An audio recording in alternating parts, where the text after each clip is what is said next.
Degree grand health alliance Sindh जे सॾ ते सॼे सिंध जी डिग्री जे सरकारी अस्पताल जे डॉक्टर ऐं पैरामेडिकल स्टाफ पारां ओपीडी जे मुकम्मल तौर ते बाइकाट करे अस्पताल जे गेट ते एहतिजाजी मुज़ाहिरो कयो वियो। एहतिजाजी मुज़ाहिरे खे डॉक्टर इलियास जट, डॉक्टर मंसूर बुरगड़ी, डॉक्टर होश मोहम्मद लगारी, तालिब हुसैन, मोहम्मद हुसैन आराई, दोस्त अली मंगी ऐं ॿियनि ख़िताब कंदे चयो त कोरोना वायरस जे करे मेडिकल स्टाफ जूं हयातियूं दाव ते लॻल हुजण बावजूद हुकूमत रिस्क अलाउंस ख़त्म करे नाइंसाफ़ी कई आहे। तालके अस्पताल डिग्री जे डॉक्टरनि, पैरामेडिकल स्टाफ ऐं ॿियो अमलो बि हिन वक़्त बि जॾहिं त हिकु दफ़ो ॿीहर कोरोना वायरस जे केसनि जो अंग वधी रहियो आहे, हिन वक़्त बि पंहिंजो फर्ज़ ईमानदारी सां निभाए रहियो आहे। हिन बावजूद रिस्क अलाउंस ख़त्म करणु सरासर नाइंसाफ़ी आहे। हिन मुतालबो कयो त रिस्क अलाउंस समेत समूरियूं सहूलियतूं ॾिनियूं वञनि। एहतिजाज सबबि इलाज लाइ ईंदड़ मरीज़नि खे परेशानी खे मुंहुं ॾियणो पइजी रहियो आहे। त बाबा असांजो जेको रिस्क अलाउंस कोरोना अलाउंस ख़त्म कयो वियो आहे, फौरन हिनखे बहाल कयो वञे।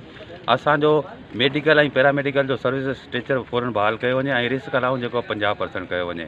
जेकॾहिं ना कयो वियो त असीं ईअं ई हड़तालूं कंदा रहंदासीं ऐं सुभाणे खां पोइ कराची में वॾो असांजो मुज़ाहिरो थींदो। इहो जेको एहतजाज आहे इहो तालका हॉस्पिटल डिग्री जे मेडिकल ऐं पैरामेडिकल स्टाफ जी तरफ़ां आहे। इहो इन जो कारण इहो आहे त गवर्नमेंट जेको आहे असांजो रिस्क अलाउंस जेको कोरोना जो हो इहो ख़त्म करे छॾियो आहे। इहो असां सां ज़्यादती आहे, नाइंसाफ़ी आहे। वजह इहा आहे त केसिस वरी वधी रहिया आहिनि, ठीकु आहे। ऐं असांजूं टीमूं 24 आवर कमु करे रहियूं आहिनि। कंहिं मुश्किलात में कंहिं हालात में कमु कनि थियूं उहो अव्हांखे सभिनी खे ख़बर आहे। ऐं प्रेस जा हज़रात बि इहो सभु 24 आवर चेक कंदा आहिनि, ॾिसंदा आहिनि। सैम्पलिंग असां वटि अञा हले पई। ही स्कूल जीअं खुलिया आहिनि त स्कूल में पंहिंजे इवन डिस्ट्रिक्ट मीरपुर ख़ास में बि कुझु केसिस ज़ाहिर थिया आहिनि। मीरपुर ख़ास शहर में थिया आहिनि त स्कूल बंदि कया विया आहिनि। ऐं हुनखां अलावा असांजा सभु डॉक्टर पैरामेडिकल स्टाफ वारा रिस्क ते आहिनि।